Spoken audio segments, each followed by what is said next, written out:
დიახ, რა თქმა უნდა. ილია ოქტაგონზე ნამდვილი მკვლელია, მაგრამ მას ძალიან დიდი გული აქვს.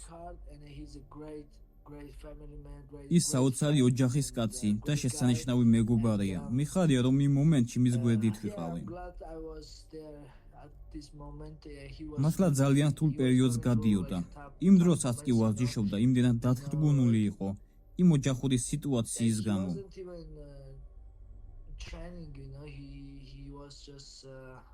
დიახ, ძიმე მომენტები ჰქონდა, მაგრამ ის მაგარი ბიჭია და მიხარია, რომ ესპანეთში ჩავედი და მასთან დრო გავატარე.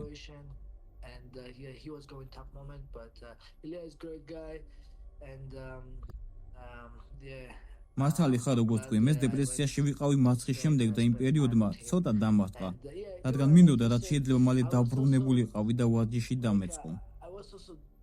მაგრამ ამას მე ვერ ვაკონტროლებდი.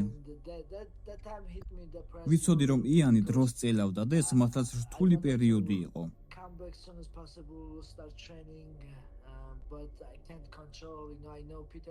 მაგრამ ახლა ყველაფერი კარგადაა. მიხარია, რომ ილიასკენაც ყველაფერი დაალაგდა და ჩემ მხარესაც ყველაფერი რიგზია.